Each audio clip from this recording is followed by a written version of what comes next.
حضرت عثمان رضی اللہ تعالیٰ عنہ کو جب دفن کر دیا گیا تو لوگ حضرت علی رضی اللہ تعالیٰ عنہ کے پاس گئے اور کہا کہ ہم سب آپ کو خلیفہ بناتے ہیں. تو انہوں نے کیا کہا تھا؟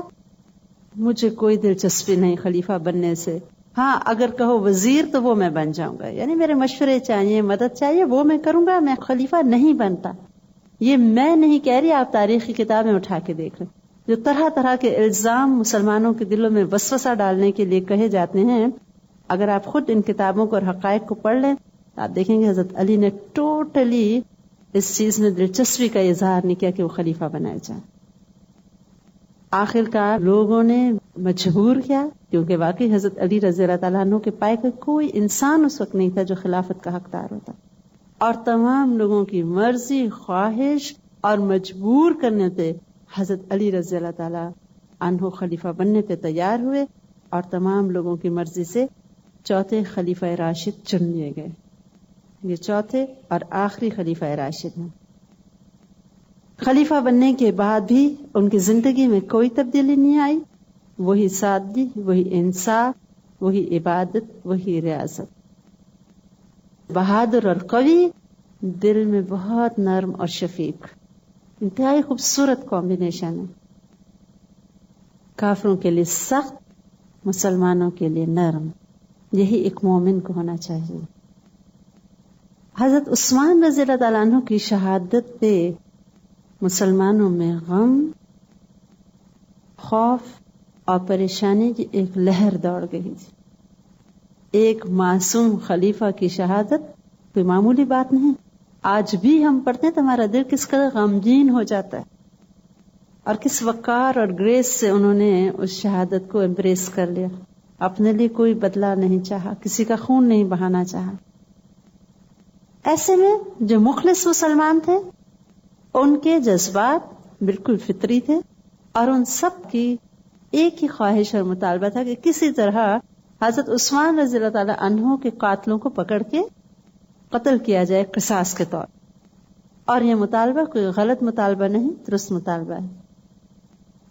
لیکن اس وقت مدینہ منورہ کے حالات ایسے تھے، ہر طرف باغی چھائے ہوئے تھے، اور ان کی بغاوت، ان کی بے رحمی اور سفاکی کی تلوار ایسی اٹھی ہوئی تھی کہ وہ ہر مسلمان کو اس وقت موت کے گھاٹ اتارنے کو تیار تھے. اور وہ ایک نہیں، کئی لوگ تھے ایک وقت میں جو اس سارے پلان میں ملوث تھے. سیاسی طور پہ اس وقت حالات بہت ابتر تھے مدینہ منورہ کے. حضرت علی رضی اللہ تعالی عنہ کے پاس جب مسلمان یہ مطالبہ لائے، آپ نے فرمایا مجھے خود عثمان کی شہادت کا بہت غم ہے. لیکن آپ نے ان کو سمجھایا کہ اس وقت حال یہ ہے کہ باقی ہر طرف مدینہ منورہ میں چین، تھوڑا سا سیاسی حالات کو کنٹرول میں لے لینے دیں مجھے، اس کے بعد اس کی تحقیق کر کے اصل قاتلوں کو اس کی سزا دی جائے گی. حضرت عائشہ رضی اللہ تعالی عنہا اس وقت حج پہ گئی ہوئی تھی. ابھی وہ وہاں سے چلی ہی تھی کہ ان کو اطلاع ملی حضرت عثمان رضی اللہ تعالیٰ عنہ کی شہادت تھی. یقیناً ان کے دل میں غم تھا جیسے ہم سب کے دل میں ہے، اور ان کا بھی وہی مطالبہ تھا کہ سب سے پہلے خلیفہ حضرت عثمان کے قاتلوں کو سزا دیں.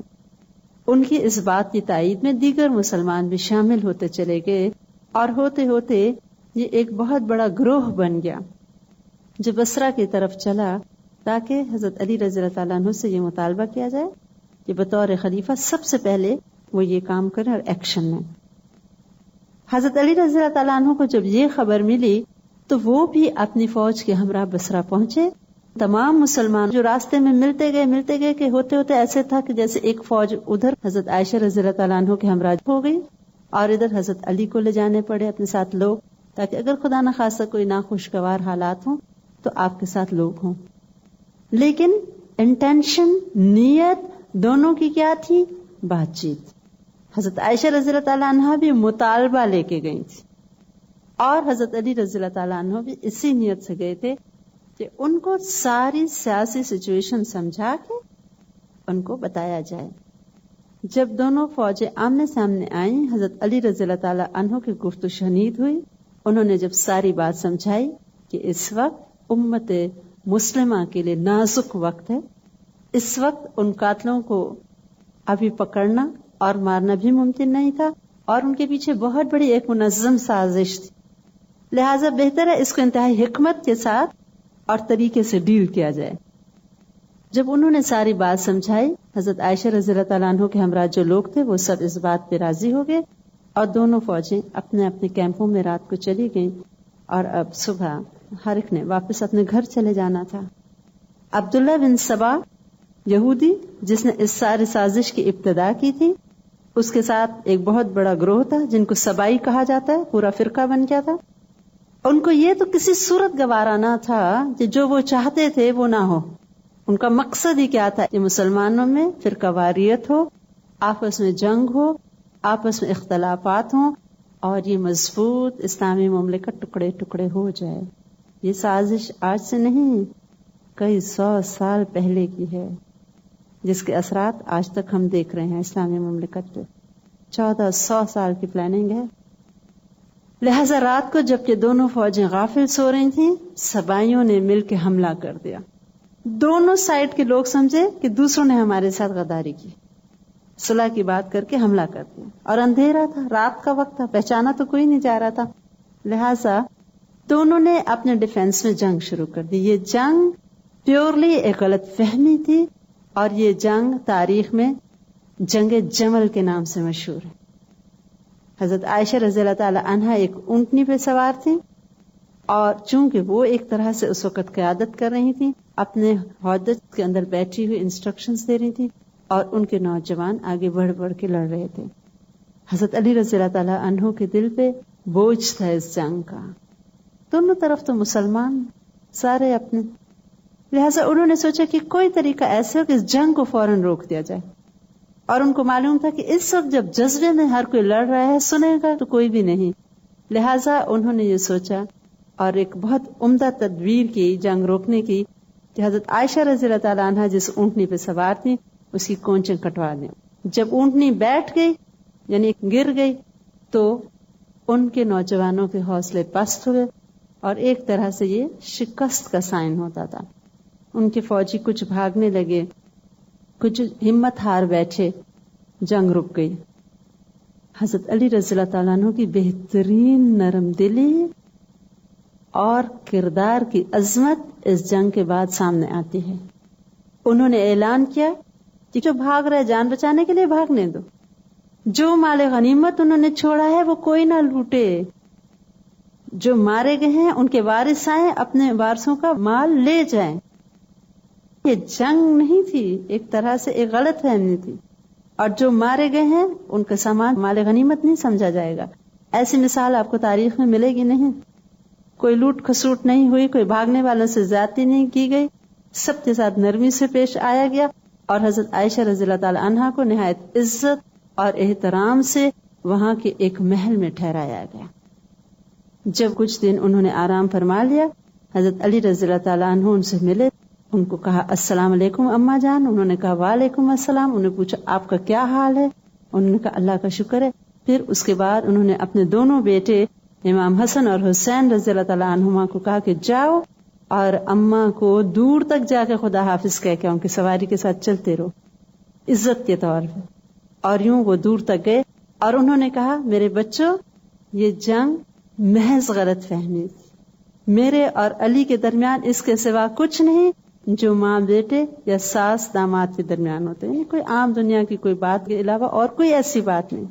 یہ ہسٹوریکل ورڈز ہیں حضرت عائشہ رضی اللہ تعالیٰ عنہ، ریکارڈڈ ہیں۔ اور یوں وہ واپس مدینہ منورہ لوٹ کے آئیں، اور کہا جاتا ہے کہ کتنے عرصے تک جب ان کو وہ جنگ اور وہ سب یاد آتا تھا اتنا روتی تھی کہ ان کا آنچل آنسوں سے تر ہو جاتا، اور کہتی تھی کاش میں اس وقت سے پہلے ہی معدوم ہو جاتی، میں اس سے پہلے ہی ختم ہو جاتی کہ واقعہ ہی نہ پیش آتا۔ یہ جنگ ختم ہوئی۔ ادھر حضرت علی رضی اللہ تعالی عنہ نے یہ چاہا کہ چند گورنروں کو ہٹا کے نئے گورنر بہترین انتظام اور کارکردگی کے لیے مقرر کیے جائیں۔ ان میں سے جب شام کی جانب حضرت علی رضی اللہ تعالیٰ عنہ کا مقرر کردہ گورنر پہنچا تو شام کے حاکم اس وقت حضرت امیر معاویہ رضی اللہ تعالیٰ عنہ تھے۔ اور حضرت امیر معاویہ رضی اللہ تعالیٰ عنہ تقریباً 20-22 برس سے شام کے گورنر تھے. جب وہ خلیفہ بنے انہوں نے حضرت علی رضی اللہ تعالیٰ عنہ کی بیعت نہ کی اور کہا کہ جب تک آپ حضرت عثمان رضی اللہ تعالیٰ عنہ کے قاتلوں سے بدلہ نہیں لے لیتے میں آپ کے ہاتھ پہ بیعت نہیں کروں گا. اور جب نیا گورنر چارج لینے گیا تو حضرت امیر معاویہ رضی اللہ تعالیٰ عنہ نے چارج دینے سے انکار کر دیا. کافی عرصے تک قاصد آتے رہے، حضرت امیر معاویہ کے پیغامات لاتے رہے، حضرت علی رضی اللہ تعالیٰ عنہ اپنی مجبوری اور پرابلمز بتاتے رہے. ایک مرتبہ ان کے قاصد کے سامنے ہزاروں کا مجمع تھا. حضرت علی نے پوچھا کہ عثمان کا قاتل کون ہے؟ تو ہزاروں لوگوں نے بیک وقت کہا کہ ہم ہیں. بغاوت، ان کی جرت اور ان کی باغیانہ روش کا اندازہ آپ کیجئے. ہزاروں لوگ ایک آواز میں کہہ رہے ہیں کہ ہم ہیں، یعنی کس کو مارو گے، کس سے بدلہ لو گے. انہوں نے بتایا کہ یہ سچویشن ہے، باغی اس وقت چھائے میں ہیں، حد درجہ ان کی روش سرکشی والی ہے. اتنے لوگوں سے تو پھر جنگ ہی ہو سکتی تھی نا، ہزاروں لوگ ہیں. اور اس وقت حکمت یہی تھی کہ ان کو نہ چھیڑا جائے اور طریقے سے اسلامی حکومت مضبوط کر کے خلیفہ پھر اس کو باقاعدہ طور پر ٹیکل کریں. لیکن ہوا یہ کہ دمشق میں حضرت عثمان رضی اللہ تعالیٰ عنہ کا جو خون آلود کرتا تھا منگا لیا گیا تھا، دمشق کے چوراہے پہ لٹکا ہوا تھا اور لوگ جاتے اور دھاڑے مار مار کے اس کرتے کو دیکھ دیکھ کے روتے. ان کی بیوی نائلہ جو خامن کو بچانے کے لیے آگے بڑھی تھی تو ان کی انگلیاں تلوار کے وار سے کٹ گئی تھی. وہ کٹی انگلیاں جو ان کی وہاں پہ رکھ دی گئی تھیں اور لوگ روتے اور کہتے کہ ہمارے خلیفہ کا کسی طرح بدلہ لیا جائے. بہت زیادہ جب تناؤ بڑھا تو مجبوراً حضرت علی رضی اللہ تعالیٰ عنہ کو فوج لے کے شام کی طرف جانا پڑا. یہ جنگ جو حضرت امیر معاویہ رضی اللہ تعالیٰ عنہ کے ساتھ ہوئی تھی اس کو جنگ صفین کہا جاتا ہے. پانی پہ حضرت علی رضی اللہ تعالیٰ عنہ کی فوج کا قبضہ تھا، لیکن پانی تمام لوگوں کے اور مسلمانوں کے لیے کھلا تھا. کسی پہ پابندی نہیں تھی کہ دوسری سائڈ کے لوگ پانی نہ پی سکیں. یعنی ایک طرف حضرت امیر معاویہ رضی اللہ تعالیٰ عنہ کی فوجی اور دوسری طرف حضرت علی رضی اللہ تعالیٰ عنہ. کئی ماہ تک یہ دونوں فوجیں آمنے سامنے رہیں، گفت و شنید ہوتی رہی، امن کی کوششیں ہوتی رہیں. لیکن حضرت امیر معاویہ چونکہ حضرت عثمان رضی اللہ تعالیٰ عنہ کے رشتہ دار بھی تھے تو وہ کہتے تھے میں ان کے وارث کے طور پہ قصاص کا مطالبہ کرتا ہوں اور اس کے بغیر کسی بات پہ میں راضی نہیں ہوں گا. مسلمان فوجیوں کا یہ حال تھا کہ سب ایک دوسرے کے دوست ہیں، سارا دن ملاقاتیں ہوتی، ایک دوسرے سے مل بیٹھتے، بات چیت ہوتی. حضرت ابو ہریرہ رضی اللہ تعالیٰ عنہ دن کو حضرت امیر معاویہ کے فوج میں چلے جاتے اور شام کو واپس حضرت علی کے فوج میں آ جاتے. لوگوں نے کہا یہ آپ کیا کرتے ہیں؟ فرماتے تھے کہ بات یہ ہے کہ کھانا حضرت امیر معاویہ کی فوج کا اچھا ہے، کھانا کھانے وہاں چلا جاتا ہوں، اور خلافت حضرت علی کی اچھی ہے لہذا واپس ان کے جھنڈے کے نیچے آ جاتا ہوں. ایسے میں شام کا جو بادشاہ تھا ہرقل، اس کو لگا کہ بہترین موقع ہے جبکہ مسلمانوں کے درمیان اختلاف ہے کہ میں حملہ کر کے اسلامی مملکت کو ختم کر دوں. جب امیر معاویہ رضی اللہ تعالیٰ عنہ کو یہ پتہ چلا انہوں نے اس کو خط لکھا اور لکھا او رومی کتے، اگر تو نے آنکھ اٹھا کے بھی ادھر دیکھا تو حضرت علی کے جھنڈے کے نیچے لڑنے والا سب سے پہلا سپاہی میں ہوں گا. یعنی ہمارا آپس کا اختلاف ہے، اس کا یہ مطلب نہیں ہے کہ ہم دشمنوں کو آنے دیں گے. اس کے بعد ہرقل کو جرت نہ ہوئی کہ وہ حملہ کرتا.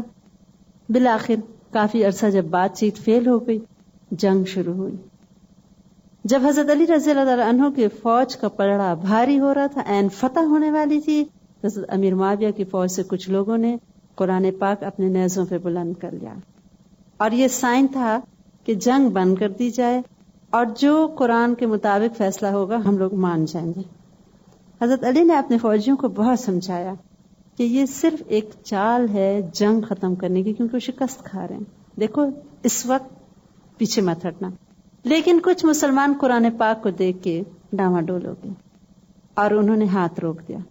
اس طرح یہ جنگ اس شرط پہ رک گئی کہ جنگ کے بغیر جو قرآن و سنت کے مطابق فیصلہ ہوگا وہ کیا جائے گا.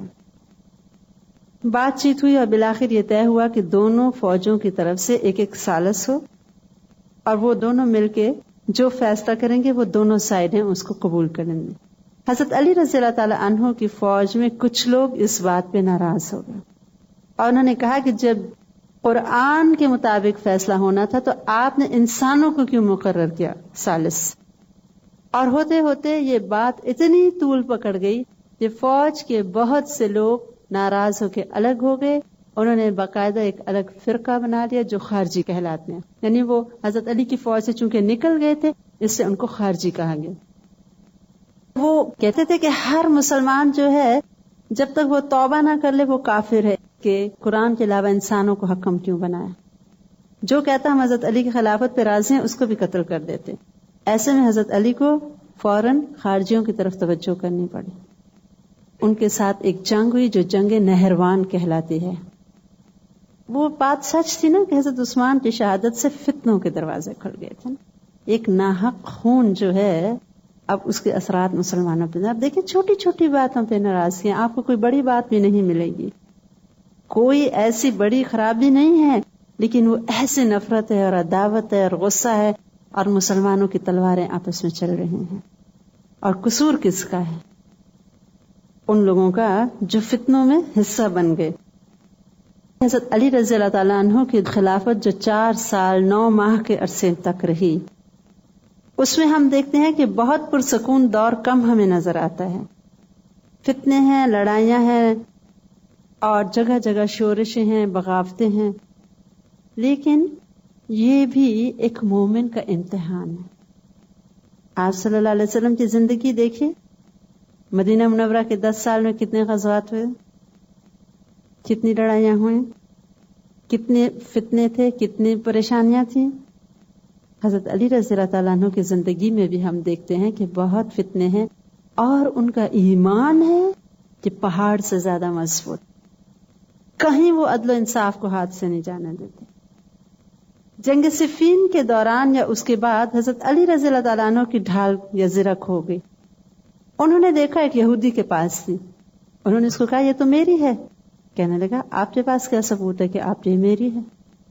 حضرت علی رضی اللہ تعالیٰ عنہ خلیفہ ہیں. انہوں نے دارالخلافہ مدینہ منورہ سے کوفہ میں منتقل کر لیا تھا. وہ نہیں چاہتے تھے کہ مدینہ منورہ میں مزید خون بہے، لہذا کوفہ کی عدالت میں قاضی کے پاس اپنا مقدمہ لے کے خلیفہ جا رہے ہیں کہ میری ڈھال فلاں فلاں یہودی کے پاس ہے. لہذا دونوں کو بلایا گیا. اب حضرت علی رضی اللہ تعالیٰ عنہ کا جو دعویٰ تھا، قاضی نے پوچھا کہ آپ کے پاس کیا ثبوت ہے کہ یہ آپ کی ہے؟ کہنے لگے میرے بیٹے امام حسن رضی اللہ تعالیٰ عنہ اور میرے غلام قمبر سے پوچھ لو، وہی گواہی دیں گے کہ میری ہے. قاضی نے کہا کہ بیٹے کی گواہی باپ کے حق میں قبول نہیں. انہوں نے کہا یہ تو نوجوانان جنت کے سردار ہیں، آپ صلی اللہ علیہ وسلم نے کہا ہوا ہے. کہا کچھ بھی ہو بیٹے کی گواہی باپ کے حق میں نہیں قبول ہوگی. آپ اندازہ کیجئے خلیفہ کو قاضی کہہ رہے ہیں. پھر انہوں نے کہا میرا غلام قمبر ہے گواہی دینے کے لیے. کہا غلام کی گواہی بھی مالک کے حق میں قابل قبول نہیں، لہذا فیصلہ جو ہے یہودی کے حق میں ہوتا ہے. خلیفہ ہار جاتے ہیں اپنا مقدمہ، عدالت سے باہر نکل آئے اور اس یہودی نے باہر نکل کے کہا کہ یہ واقعی آپ کی ہی ہے، لیکن میں سارا عرصہ میں چپ رہا کہ دیکھوں کہ آپ لوگ کی عدالت میں کتنا عدل ہوتا ہے. واقعی جب تک کچھ لوگ ایسے عدل پہ قائم رہیں گے زمین اور آسمان قائم رہیں گے. یہ کہنے کے بعد اس نے کہا میں کلمہ پڑھ کے مسلمان ہوتا ہوں، اور وہ مسلمان ہوا. آپ کو زرہ واپس کی، آپ نے کہا تمہارا مسلمان ہونے کا تحفہ تم ہی رکھ لو.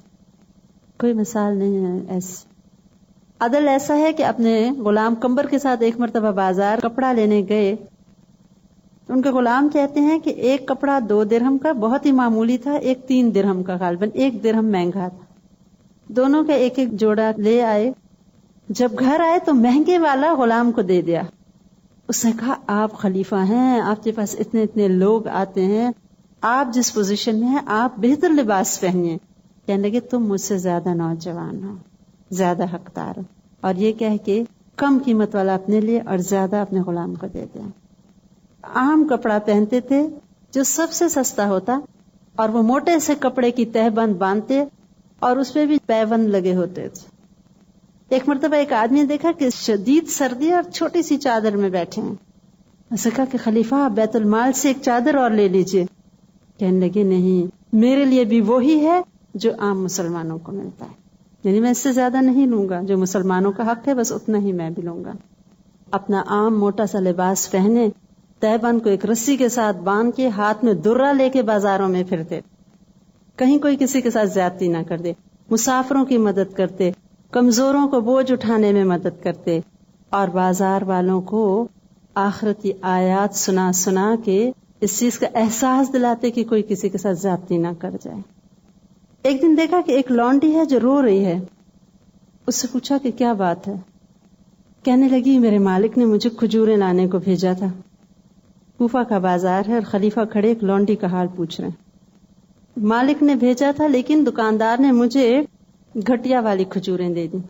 لے کے گئی تو مالک ناراض ہوا اور کہا جاؤ بدلا کے لاؤ، اب یہ دکاندار بدل کے نہیں دیتا۔ انہوں نے اس کو جا کے اللہ کا خوف دلایا اور کہا تم کیوں نہیں بدل لیتے؟ دیکھو وہ بیچاری واپس جائے گی تو مالک مارے گا اس کو۔ اس دکاندار نے غصے سے زور سے پش کیا۔ لوگوں نے کہا کیا کرے، خلیفہ ہیں۔ کہا خلیفہ ہیں؟ فوراً معافی مانگی، کہا میں تم سے تب راضی ہوں گا جب تم اس مظلوم کی مدد کرو گے۔ اپنے لیے کوئی غصہ نہیں۔ اور وہ مشہور واقعہ ہے، عین لڑائی کا وقت تھا اور ایک سخت دشمن کے اوپر قابو پا کے اس کو جب گرایا، عین اس کے اوپر وار کرنے کے لیے جب چڑھے تو اس نے ان کے منہ پہ تھوک دیا، فوراً ہٹ گئے۔ اس نے کہا جب آپ نے مجھ پہ غلبہ پا لیا تھا اس وقت کیوں مجھے چھوڑ دیا؟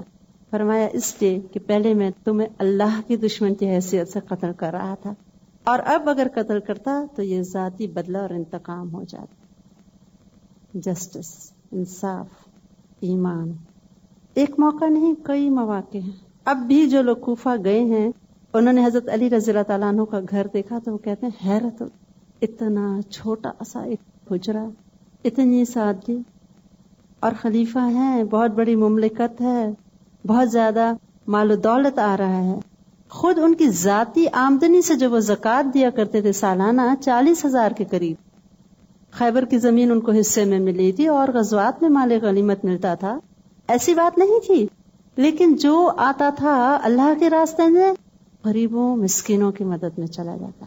اپنے پاس کہتے ہیں آخری وقت تک ان کے گھر میں وہی تھوڑا سا ساز و سامان تھا جو حضرت فاطمہ رضی اللہ تعالیٰ عنہ کے ساتھ شادی کے وقت ان کے گھر میں، وہ چکی اور مختصر سے وہ چادریں اور ایک برتن پانی کا، بہت جو لمیٹڈ بیسک ضروریات۔ ان کے پاس عدل و انصاف کا وہ پیمانہ تھا کہ دنیا ناراض ہو جائے تو ہو جائے، انہوں نے کبھی انصاف امانت سے نہیں ہٹنا۔ بیت المال کی ایسی حفاظت کرتے تھے، سب کچھ تقسیم کر دیتے تھے۔ ایک مرتبہ بیت المال میں ایک روٹی بچ گئی، اس روٹی کے 7 حصے کیے اور پھر قرا ڈالا، جس کے نام قرا نکلا وہ روٹی کے ٹکڑے ان کو دے کے بیت المال کی زمین پہ جھاڑو مار کے وہاں 2 نفل پڑھ کے کہتے یہ زمین گواہی دے گی قیامت کے دن کہ میں نے امانت سے ایک درہم کو ادا کر دیا۔ کچھ بھی نہیں لیتے، نہ کچھ اپنے لیے، نہ کچھ اپنی اولاد کے لیے، کچھ بھی فالتو نہیں۔ اور اسی لیے ان کے اکثر رشتہ دار ان سے ناراض ہو گئے، کیونکہ ان کو تو یہ توقع تھی کہ خلیفہ ہیں، ہمارے ساتھ مہربانیاں کریں، کچھ ہمیں عہدے دیں، کچھ مال و دولت دیں، حتیٰ کہ ان کے سگے بھائی ایک مرتبہ ان سے ناراض ہو، ان کے پاس آئے اور کہا کہ مجھے کچھ مالی مدد دے دیجئے۔ کہنے لگے بیت المال سے تو نہیں دے سکتا، ہاں انتظار کرو، جب مجھے میرا وظیفہ ملے گا اس وجہ سے میں تمہاری جتنی ہوئی مدد کر دوں گا۔ اس نے کہا تو پھر میں امیر معاویہ کی طرف چلا جاؤں گا۔ کہا ٹھیک ہے چلے جاؤ۔ سگا بھائی ساتھ چھوڑ گیا، لیکن وہ ایمان اور امانت داری سے ادھر ادھر نہیں ہوئے، پرواہ نہیں تھی نا دنیا کی۔ ایک طرف عدل و انصاف ہے، حکیمانہ فیصلے ہیں، دوسری طرف ہم دیکھتے ہیں کہ انہوں نے علم کی نشر و اشاعت میں بہت کام کیا۔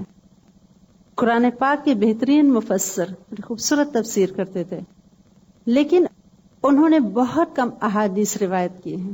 ہم دیکھتے ہیں کہ اکابر صحابہ نے بہت کم احادیث روایت کی، بہت لکھنا پڑھنا، بہت تعلیم سے شغف اور گرامر کی بنیاد رکھنے والے، اس کو باقاعدہ مضمون کی شکل دینے والے حضرت علی رضی اللہ تعالی عنہ ہیں۔ ابو اسد الدولی فرماتے ہیں ایک دن میں آیا کوفہ میں، دیکھا حضرت علی رضی اللہ تعالیٰ عنہ سر پکڑے بیٹھے۔ میں نے کہا امیر المومنین کیا بات ہے، پریشان ہے؟ کہتے ہیں ہاں تمہارے شہر والوں کو دیکھ رہا ہوں کہ وہ الفاظ کے معنی بدلتے جا رہے ہیں، کیونکہ وہ غیر عرب لوگ تھے نا، تو زبان نہ جاننے کی وجہ سے تھوڑی سی بات بدل جاتی تھی. لہٰذا میں چاہتا ہوں کہ اصول کی ایک کتاب مرتب کر دوں. پھر ابو اسد الدولی کو بتایا کہ اسم فعل حرف کی تقسیم کرو، مسودہ بنا کے اس کو سمجھایا کہ اب تم لکھو. وہ کہتے میں حروف ناصبہ لکھ کے لایا تو فرمایا تم نے اس نے تو لاکنہ تو لکھا ہی نہیں، لاکنہ بھی حروف ناصبہ ہے، زبر دیتا ہے اسم کو. اس طرح حضرت علی رضی اللہ تعالیٰ عنہ نے باقاعدہ گرامر کو ایک مضمون کی شکل دی. اس کے علاوہ کہتے ہیں کہ ان کی تقریریں، ان کے مواعظ دل کے اندر تک چلے جاتے، ایک ایک بات جو وہ فرماتے تھے اندر تک انسان کو ہلا کے رکھ دیتی تھی. کیونکہ خود جو انسان آخرت سے ڈرتا رہتا ہے پھر اس کی زبان میں بھی اثر آ جاتا ہے. خود جو باتیں کرتے تھے، راتوں کو روتے تھے، تو پھر دن کو جو بات کہتے تھے وہ دل سے نکلتی تھی اور دلوں پہ جا کے اثر کر جاتی تھی. اگر آپ کو کبھی موقع ملے آپ حضرت علی رضی اللہ تعالیٰ عنہ کی حکمت بھری باتیں ضرور پڑھیے گا. چند واقعات اور سنا دوں آپ کو ان کے فیصلوں کی. ایک مرتبہ دو آدمی لڑتے لڑتے آئے. مسئلہ یہ تھا کہ وہ کہنے لگے کہ ہم دونوں جا رہے تھے، ایک شخص کے پاس 3 روٹیاں تھیں اور دوسرے کے پاس 5. وہ دونوں کہتے ہیں ہم دونوں کھانا کھانے بیٹھے کہ راستے میں ایک مسافر آ گیا، ہم نے اس کو بھی کھانے پہ بٹھا لیا، لیکن جب وہ کھانا کھا کے اٹھا اس نے 8 درہم ہمیں دیے کہ بھائی تم لوگ کو شکریہ لیکن تم لوگ میری طرف سے رکھ لو. تو یہ 5 روٹی والا مجھے 3 درہم دیتا ہے اور خود 5 درہم رکھتا ہے. مجھے 4 دینے چاہیے تھے، اس کو آدھا آدھا کرنا چاہیے تھا کیونکہ اس نے ہمارے ساتھ آدھا آدھا کھانا شیئر کیا. حضرت علی نے فرمایا کہ دیکھو تم 3 درہم غنیمت جانو اور رکھ لو. وہ کہتا تھا نہیں، اصرار کرے مجھے تو انصاف چاہیے، مجھے تو 4 درہم چاہیے. حضرت علی نے فرمایا اچھا پھر اگر تمہیں انصاف چاہیے تو سنو کہ تمہیں 1 درہم ملے گا. اسے کہا وہ کیسے؟ کہا اس لیے کہ دیکھو تم لوگ کے پاس 8 روٹیاں ہوئیں اور کھانے والے 3 تھے، تو ہم ہر روٹی کے 3 ٹکڑے کرتے ہیں، یعنی ہر انسان نے ہر روٹی میں سے 1 حصہ کھایا. 8 کو 3 سے ضرب دیں 24 بنتا ہے. اب انہوں نے کہا 24 ٹکڑے تھے، ہر انسان نے 3 لوگ تھے 8 ٹکڑے کھائے، جس کا مطلب یہ ہے کہ تمہاری 3 روٹیاں تھیں، اس کے 3 ٹکڑے کرو تو 9 ٹکڑے بنے. 8 ٹکڑے تم نے خود کھائے، 1 ٹکڑا صرف تمہارا جو ہے اس نے کھایا، اور جس کی 5 روٹیاں تھیں اس کے 15 ٹکڑے بنے 3 سے ضرب دے کے. 8 ٹکڑے اس نے خود کھائے، 60 ٹکڑے وہ مسافر کھا گیا. لہٰذا 7 درہم اس کو اور 1 درہم تم. بیچارہ افسوس کرتا ہوا چلا گیا، اچھا بھلا 3 درہم مل رہے تھے. ایک اور شخص آیا کہنے لگا فلاں شخص پہ آپ حد جاری کریں کہ میں نے خواب میں دیکھا اس نے میری ماں کے ساتھ زنا کیا ہے. فرمایا ٹھیک ہے، اس آدمی کو دھوپ میں کھڑا کیا جائے اور اس کے سائے کو کوڑے مارے جائیں. ایک مرتبہ دیکھا حضرت عمر رضی اللہ تعالیٰ عنہ کے زمانے میں مسجد نبوی میں تکرار ہو رہی ہے ایک عورت اور ایک مرد کے درمیان. وہ آدمی کلیم کرتا تھا کہ عورت میری ماں ہے، اب وہ عورت کہتی تھی جھوٹ بولتا میں اس کی ماں نہیں ہوں. حضرت عمر رضی اللہ تعالیٰ عنہ نے بہت شدت سے اس آدمی کو ڈانٹا ڈپٹا. حضرت علی نے فرمایا کہ ذرا مجھے بھی ان سے بات کر لینے دیں. کہا کہ کیا معاملہ ہے؟ وہ آدمی کہے جی یہ میری ماں ہے اور انکار کرتی ہے. اس عورت سے بھی پوچھا، وہ بھی مکر گئی میرا بیٹا نہیں ہے. کہا ٹھیک ہے. اس آدمی کو کہا کہ تم کہو کہ علی میرے باپ ہیں اور فاطمہ رضی اللہ تعالی عنہا میری ماں ہیں اور حسن حسین رضی اللہ تعالی عنہ میرے بھائی ہیں، یعنی ہمارے بیٹے بن جاؤ. اس نے کہا ٹھیک ہے. اور اس عورت کو کہا کہ اب جو فیصلہ میں اس کے بارے میں کروں گا تمہیں منظور ہے؟ عورت کہنے کی بالکل منظور ہے. کہا ٹھیک ہے پھر اب تم میرے بیٹے ہو. کمبر جو غلام تھا اس کو کہا کہ 480 درہم لے آؤ، اور اس آدمی کو کہا کہ یہ لو اور 480 درہم کے عوض اس عورت کے ساتھ نکاح کر لو کہ جب تمہاری ماں نہیں ہے تو تم نکاح کر سکتے ہو، اور دیکھو جب شادی شدہ ہونے کے اثرات تم پہ نظر آئیں تب میرے پاس واپس آنا. وہ آدمی اٹھ کے چلا گیا. تو عورت کہنے لگی اے ابو الحسن یہ تو آگ ہے، یہ تو میرا بیٹا ہے، کیسے میرے ساتھ شادی کر سکتا ہے؟ پھر کہا کیسے؟ فرمایا کہ اس کا باپ جو تھا ایک حبشی تھا اور میرے جوان بھائیوں نے میرا نکاح اس سے کر دیا تھا. ابھی مجھے حمل ٹھہرا ہی تھا کہ وہ چلا گیا جہاد پہ اور شہید ہو گیا. تو میرے بھائیوں نے چھپا لیا اس نکاح کو، اور جب یہ بیٹا پیدا ہوا تو اس کو چھپا کے کہیں دور دراز فلاں علاقے میں اس کو بھیج دیا پرورش کے لیے. اس طرح نہ میرے علاقے والوں کو پتا چلا، اس لیے جب یہ ادھر ادھر سے پوچھتا تھا تو علاقے والے گواہی نہیں دیتے تھے کہ بیٹا اس کا. لیکن اب جو آپ نے ایسی بات کی تو مجھے یہ راز کھولنا پڑا کہ واقعی میرا بیٹا ہے. اس طرح ان کی عقلمندی کی وجہ سے ماں نے بیٹے کو ایکسپٹ کر لیا. بہت خوبصورت ایک حضرت علی رضی اللہ تعالیٰ عنہ کا کردار ہے. اس میں ذہانت ہے، ظرافت ہے، عقل مندی ہے، روب ہے، بہادری ہے، ایک درد مند دل ہے، اور اس کے ساتھ ساتھ اپنے آپ کو ہر وقت آخرت کی یاد دلاتے رہتے ہیں. اپنی انگوٹھی پہ لکھا تھا نعم القادر اللہ، کتنا اچھا قادر ہے اللہ. اور ایک اور بیان ہے کہ ان کی جو مہر تھی اس پہ لکھا تھا الملک للہ، اللہ کے لیے یہ بادشاہت ہے. حضرت علی رضی اللہ تعالیٰ عنہ کی چند حکمت بھری باتیں. کہتے تھے سب سے زیادہ دولت مندی عقل مندی ہے، سب سے زیادہ افلاس اور محتاجی بے وقوفی اور حماقت ہے، سب سے زیادہ وحشت تکبر اور غرور ہے، سب سے زیادہ بزرگی اور کرم خوش اخلاقی اور نیک کرداری ہے. اور کہتے تھے 4 چیزوں سے ہمیشہ پرہیز کرنا. بے وقوف کی دوستی اگرچہ وہ نفع پہنچاتی ہو لیکن نتیجے میں تکلیف پہنچتی ہے. جھوٹے کی ہم نواحی کیونکہ وہ قریب کو دور اور دور کو نزدیک کر دیتا ہے. کنجوس کا ساتھ اور فاجر کی دوستی کیونکہ وہ تمہیں تھوڑی سی چیز کے بدلے میں فروخت کر دیتا ہے. لوگ ایک مرتبہ آئے کہ جی ہمیں تقدیر کے بارے میں سمجھا دیں. کہا تقدیر کے بارے میں مت الجھو، یہ ایک گہرا سمندر ہے جس میں تم اتر نہیں سکتے. پھر وہ ضد کرے نہیں یہ کیا بات، تقدیر کیا ہے بھلا.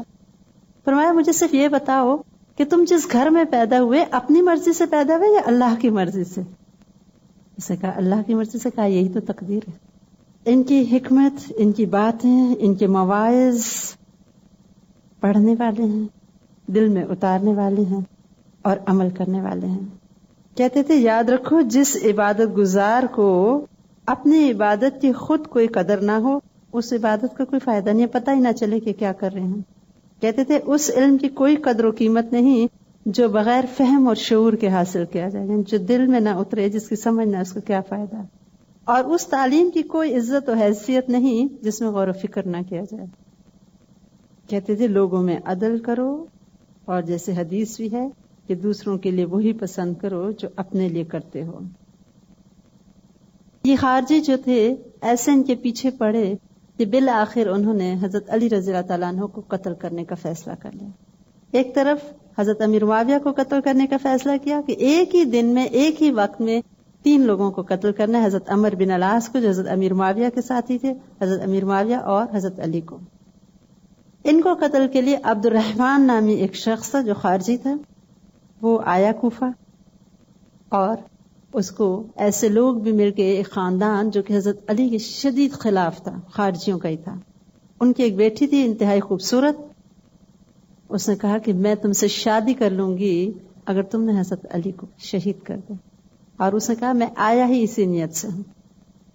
حضرت علی رضی اللہ تعالی عنہ ایک دن فجر کے وقت 17 رمضان المبارک کوفہ کی مسجد میں تشریف لائے نماز پڑھانے، اور یہ کئی دنوں سے ایک تلوار کو تیز کر رہا تھا اور زہر اس میں ساتھ ساتھ لگاتا جاتا تھا کہ پوری طرح زہر میں بجھ جائے تلوار، تاکہ حضرت علی کو جب وار ہو تو بچ نہ سکیں.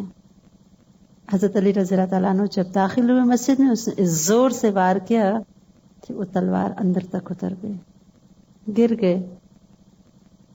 اس کے بعد ان کو جب گھر لایا گیا اور اس قاتل کو بھی گرفتار کر لیا گیا تو اپنے بیٹوں کو بلا کے کہا کہ دیکھو میرے قاتل کو اگر میں زندہ رہ جاؤں تو میں خود نبٹ لوں گا، لیکن اس کو اچھا کھانا کھلاؤ، اس کو نرم بستر پہ سلاؤ. اگر زندہ رہا خود ہی اس کے ساتھ بدلہ اپنا طے کروں گا، اگر میں مر جاؤں تو بس ایک ہی وار سے اس کو ختم کرنا، تکلیف نہ دینا، ٹارچر نہ دینا، اور دیکھو اس کی لاش کا مسئلہ بھی نہ کرنا، ڈسفگر نہ کرنا. میں ایمان آخر وقت تک، قاتل کے ساتھ بھی زیادتی نہ ہو جائے، جان کا دشمن. اس کے بعد کہتے ہیں کہ وہ وار بہت شدید تھا، اس زہر سے جانبر نہ ہو سکے، اور بالآخر اپنے بیٹوں کو بہترین نصیحتیں کرتے ہوئے اس دنیا سے گئے. اور ان کو آخری وقت تک کہتے ہیں، اپنے خاندان والوں کو کہتے ہو دیکھو مسلمانوں کا خون آپس میں مت بہانا، سوائے میرے قاتل کے اور کسی کو نہ قتل کرنا. اور پھر اپنے بیٹوں کو کہتے ہیں تقوی اور اللہ کی مرضی پہ ثابت قدم رہنا. مرتے ہوئے آخری الفاظ، اللہ کا خوف، اللہ کا ڈر، اللہ کی محبت اور اللہ کی مرضی پہ اپنے آپ کو ثابت قدم رکھنا. کوئی ایسا دعویٰ نہ کرنا جو تمہاری ہمت سے باہر ہو. ہمیشہ یتیموں کے لیے اور ضرورت مندوں کے لیے مہربان رہنا، رحیم رہنا اور سچے رہنا. غریبوں اور ضرورت مندوں کی ضرورت پوری کرنا. اور اس دنیا میں اس طرح رہنا کہ تم بہتر انسان بن کے رہو. ظالم کو ظلم سے روکنا اور اللہ کے احکامات کو نافذ کرنا. اور اللہ کے احکامات کو نافذ کرنے میں کسی رکاوٹ کی پرواہ نہ کرنا. اس کے بعد قرآن پاک کی آیات، اللہ کا نام، آپ صلی اللہ علیہ وسلم کی محبت کی باتیں کرتے کرتے بالآخر یہ عظیم ترین انسان، سچے اور مخلص صحابی، آپ صلی اللہ علیہ وسلم کے حمایتی اور مددگار، اس دنیا سے 58 سال کی عمر میں رخصت، 58 ایئرز اولڈ. 4 سال 9 ماہ کا دور خلافت تھا. 35 ہجری میں خلافت سنبھالی اور 40 ہجری میں کوفہ میں شہید ہو گئے. انسائکلوپیڈیا بریٹانیکا حضرت علی رضی اللہ تعالی عنہ کے بارے میں لکھتا ہے، He was a bold, noble and generous man, the last and worthiest of the primitive Muslims, who imbibed his religious enthusiasm from companionship with the Prophet himself, and he followed to the last the simplicity of his example. جو قرون اولا کے مسلمان تھے ان میں سے آخری اور بہترین مسلمان، یعنی مخلص ترین انسان مسلمانوں میں سے ایک یہ تھے. اور انہوں نے مذہبی سرگرمیاں جو حضور صلی اللہ علیہ وسلم سے سیکھی تھیں اس کو آخری سانس تک نبھایا. آپ صلی اللہ علیہ وسلم کا کردار ہمیں ان میں چھلکتا ہوا نظر آتا ہے. حضرت علی رضی اللہ تعالی عنہ کے چند خوبصورت نصیحتیں کہتے ہیں، overlook and forgive the weakness of generous people, because if they fall down, hand of God lifts them. کہتے ہیں جو لوگ نرم دل ہوتے ہیں ان کی کمزوریوں کو، تاہیوں کو معاف کر دو، کیونکہ اگر وہ گرتے ہیں اللہ تعالیٰ ان کو خود مدد سے اٹھا دیتے ہیں. چند اور باتیں کہتے ہیں، when few blessings come your way, do not drive them away through thanklessness. جب کوئی اللہ کی نعمتیں تمہیں ملیں تو ان کو ناشکرا پن کر کے اپنے سے دور مت کر دو. کہتے ہیں if you get an opportunity and power over your enemy, then in thankfulness to God for this, forgive him. اللہ اگر تم کو دشمن کے اوپر غالب آنے کا موقع دے تو شکر گزاری کے طور پہ اس کو معاف کر دو. اللہ پسند کرتا ہے نا معاف کرنے والوں کو. کہتے ہیں treat people in such a way and live amongst them in such a manner that if you die, they weep over you, and if you are alive, they crave for your company.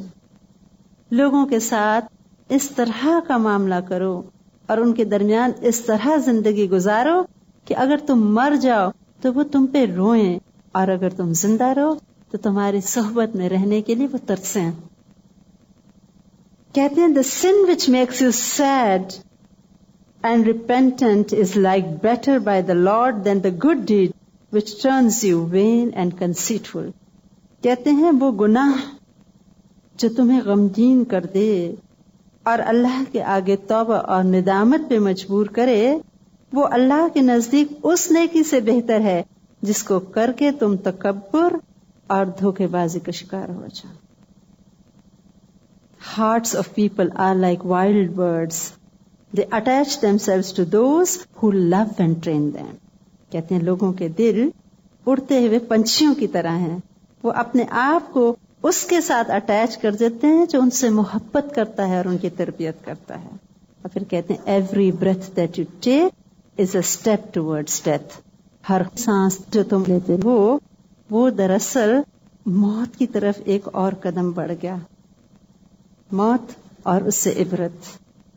ایک مرتبہ ان کے ساتھی نے حضرت امیر معاویہ کے آگے حضرت علی کی صفات بیان کی اور کہا وہ بلند حوصلہ اور نہایت قوی تھے، فیصلہ کن بات کہتے، عادلانہ فیصلے کرتے، ان کے ہر سمت سے علم پھوٹتا اور حکمت ٹپکتی تھی، دنیا اور اس کی دل فریبیوں سے وحشت کرتے، رات کی تاریکی اور اس کی وحشت سے انس رکھتے، عبرت پذیر اور بہت ہی غور و فکر کرنے والے، چھوٹا اور عام لباس اور معمولی کھانا پسند کرتے، ہم میں ہم ہی لوگوں کی طرح رہتے، جب ہم کچھ پوچھتے تو اس کا جواب دیتے تھے، لیکن باوجود اس کے کہ وہ ہم کو بہت قریب رکھتے تھے اور خود ہمارے قریب رہتے تھے، لیکن ہم ان کے روب کی وجہ سے ان سے بہت گفتگو نہیں کر سکتے۔ دینداروں کی تعظیم کرتے، غریبوں کو مقرب بناتے، ان کے سامنے طاقتور باطل کی طمع نہیں کر سکتا تھا اور کمزور مایوس نہیں ہوتا تھا انصاف سے۔ بعض مواقع میں نے اپنی آنکھوں سے دیکھے، رات گزر رہی ہے، ستارے جھلملا رہے ہیں اور وہ اپنی داڑھی مٹھی میں دبائے ایک غمگین انسان کی طرح بے قرار اور غم رسیدہ اشک بہا رہے ہیں اور کہہ رہے ہیں، اے دنیا کسی اور کو فریب دے، تم مجھ سے لگاوٹ کرتی ہے، میری مشتاق ہے، افسوس افسوس میں نے تجھے 3 طلاقیں دیں۔ ہائے دنیا تیری عمر تھوڑی اور تیرا مقصد حقیر ہے، ہائے ہائے سفر طویل، راستہ وحشتناک اور زاد سفر حقیر ہے۔ سفر طویل، راستہ وحشتناک اور زاد سفر حقیر ہے، بہت ہی تھوڑا۔ حضرت امیر معاویہ رو پڑے اور فرمایا سچ کہا، وہ ایسے ہی تھے، رضی اللہ عنہم ورضوا عنہ۔ اور اس طرح ان کے دنیا سے جانے کے بعد خلافت راشدہ کا باب ہمیشہ کے لیے ختم ہو گیا۔